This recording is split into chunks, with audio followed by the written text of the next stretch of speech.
es un poco más de lo mismo, pero sí me gustaría centrarlo un poquito más.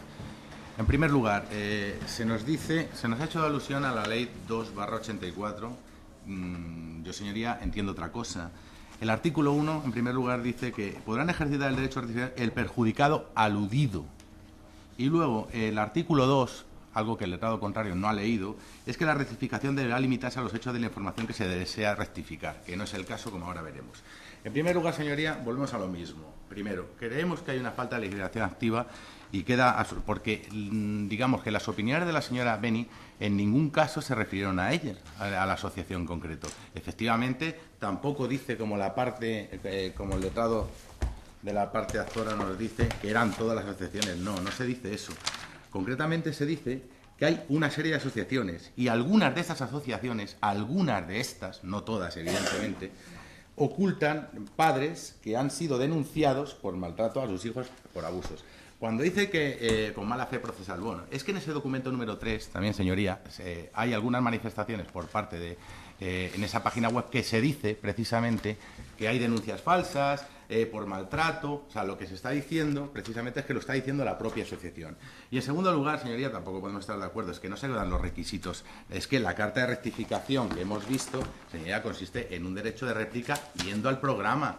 Lo que este señor quería es acudir al programa a hablar. O sea, lo que hace falta es un texto de rectificación que no se ha propuesto ni en la carta, ni en la demanda, ni en este acto del juicio. No se ha propuesto un acto de rectificación concreto. Y en ese sentido, señoría, voy a citar solo dos sentencias. La Audiencia Provincial de las Islas Baleares, sentencia 599 del 2002 de 31 de octubre, que dice, la sala no puede compartir el parecer del juez de que el titular de la discoteca no aparece suficientemente identificado para que pueda considerarse aludido y perjudicado por la información.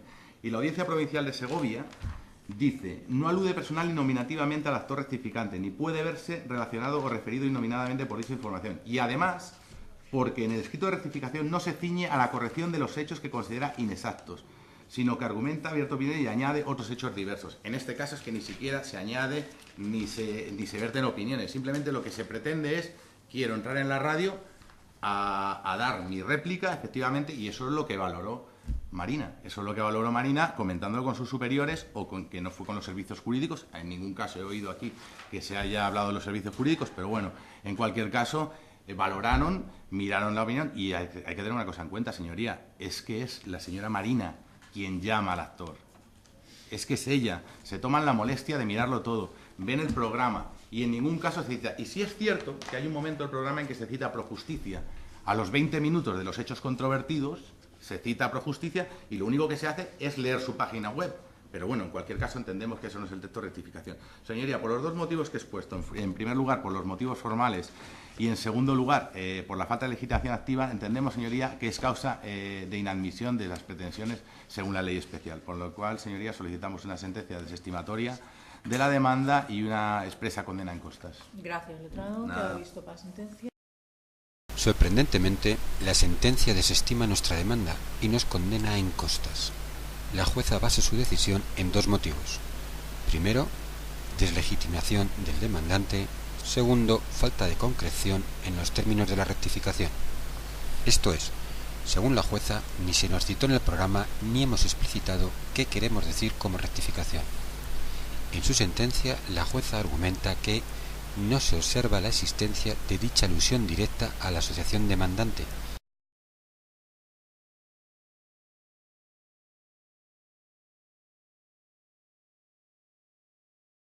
Pero Elisa Beni sí hizo mención expresa con su verbo atropellado durante el programa, llegando incluso a leer la página web de nuestra asociación. Bueno, porque apunto, y luego lo hablamos, sí. Los grandes impulsores de la custodia compartida, incluso como primera opción, son una serie de asociaciones que están ahí, en la web son muy activas, que tienen una tendencia ideológica determinada, que son los que nos llaman feminazis, a los que no estamos de acuerdo con sus planteamientos, a las asociaciones de mujeres que no están de acuerdo con sus planteamientos, a la asociación de juristas Temis que no está de acuerdo con sus planteamientos, a las asociaciones feministas que no están de acuerdo con sus planteamientos, y que son además asociaciones que están fuertemente, que ligan la custodia compartida como opción principal con una cosa que ellos llaman síndrome de alienación parental, que es un engendro psiquiátrico que ellos propugnan, que existe, que además luego, como vemos, por reducción, o sea, es una cosa absolutamente kafkiana, que no reconoce ni la Asociación de Psiquiatría, ni está reconocido en ninguno de los índices de síndromes existentes y tal, pero que ellos propugnan que los jueces apliquen para lograr estas custodias compartidas, y que además, y aquí termino porque aquí viene la gran cosa, en estas asociaciones se ocultan muchos padres que o son sospechosos o están siendo encausados o han sido denunciados por abusar sexualmente de los hijos y en muchos casos están luchando por lograr tenerlos al menos la mitad del tiempo con ellos. Y dicho esto, diferencio dos formas de custodia compartida, una la que ya existe entre parejas civilizadas, bien avenidas, etcétera, etcétera, que deciden que eso es lo mejor, y otra las de los que hacen campaña sobre la custodia compartida desde posiciones que cuanto menos son sospechosas y cuestionables. Muy bien, ¿y Joan Redao? Bueno, pues yo voy a adoptar una posición ecléctica, ¿no? Porque estoy de acuerdo con varias cosas de lo que decían tanto Antonio como Ben.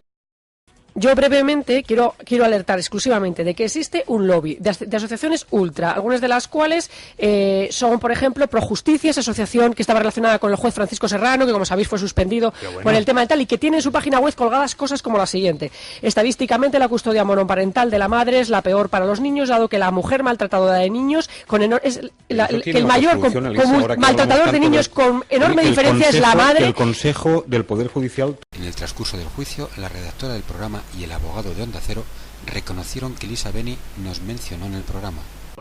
Y en ningún caso se cita. Y sí es cierto que hay un momento del programa en que se cita Projusticia. A los 20 minutos de los hechos controvertidos se cita Projusticia y lo único que se hace es leer su página web.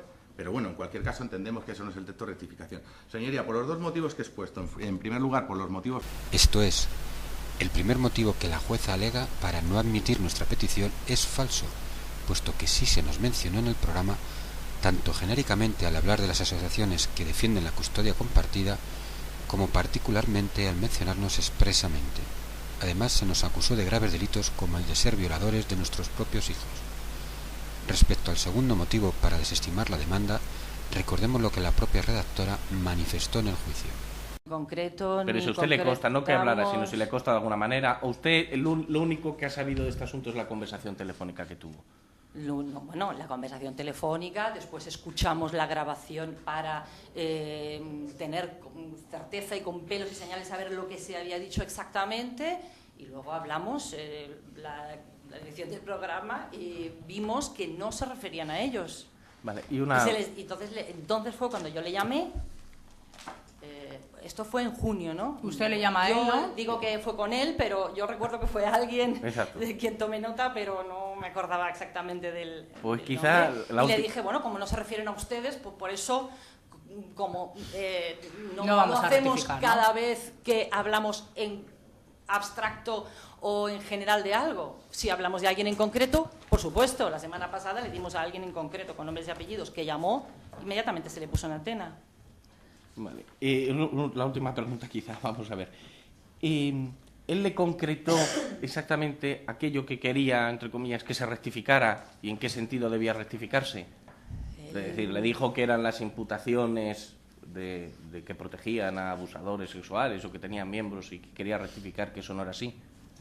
Él dijo que se había acusado a su asociación de maltratar, de abusos, de tal y cual. Fue una conversación muy, muy larga y que querían derecho a réplica porque, bueno, y me empezó a decir muchas cosas, que eran las mujeres fundamentalmente las que maltrataban a los hijos, que tal y cual. Luego empezó como a decirme un montón de cosas y lo que quería era rectificar que se había dicho que su asociación escondía maltratadores. Y yo le dije, hemos escuchado, nos hemos asegurado y Elisa Beni no ha dicho que en su asociación haya maltratadores, por eso no le damos el derecho a réplica.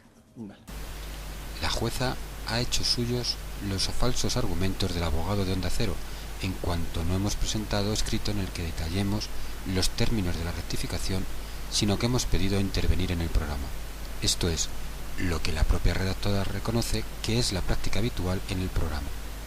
Por otra parte, la ley vigente de rectificación, heredera de la de derecho a réplica, no contempla cosas que no existían cuando se promulgó y que el legislador no podía ni elucubrar su futura existencia. Así, por ejemplo, no existía Internet con las páginas web, Twitter, Facebook, etc., por lo que no solo escucharon las difamaciones los oyentes en directo del programa, sino quienes accedieron por Internet bien a la página web de Onda Cero, bien a otras páginas donde se había replicado el audio. Añadamos la repercusión en las redes sociales, para lo que bastará el ejemplo del debate en Twitter sobre este asunto entre la propia Elisa Beni y el diputado del Congreso Antonio Cantó, ponente de la proposición que dio origen al debate en el programa de radio.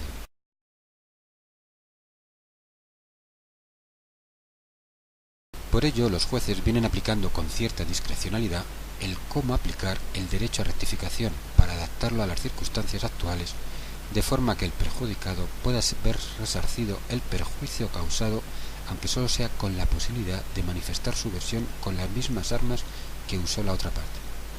Sirva como ejemplo el caso de la diputada señora Ursúe Barcos, quien fue objeto de un comentario injurioso en la red social Twitter con motivo de su reincorporación a su trabajo tras un tratamiento contra el cáncer. El juzgado sentenció obligando a la autora del comentario injurioso a rectificar y disculparse por el mismo medio este que no está contemplado en la ley por no existir en el momento de su elaboración y promulgación. Elisa Beni conoce perfectamente el alcance penal de sus afirmaciones. Prueba de ello es lo que escribe en su cuenta de Twitter, advirtiendo a otra persona de que lo que se dice puede tener consecuencias penales. Daniela Marcas, ¿de qué habla? Cadáver iba por Díbar, metafóricamente, pero ojo con lo que se dice por Twitter, que no está exento de responsabilidad. 15 de junio de 2012. Página web en Twitter de Elisa Beni, https://twitter.com/Elisa Beni. Por otra parte, Elisa Beni sabe de leyes, pues ha sido durante años responsable del gabinete de prensa del Tribunal Superior de Justicia de Madrid. A mayor abundamiento, Elisa Beni está casada desde hace años con un conocido miembro de la Judicatura. Incluso escribió en su día un libro al respecto, La soledad del juzgador. Esto es, el segundo motivo que la jueza alega para no admitir nuestra petición es falso, puesto que la propia redactora reconoció que era el trámite habitual, además de ser la legislación y la jurisprudencia al respecto abundante y clara, como, por ejemplo, la sentencia del Tribunal Constitucional número 168/1986 de 22 de diciembre, que la propia jueza cita en su sentencia.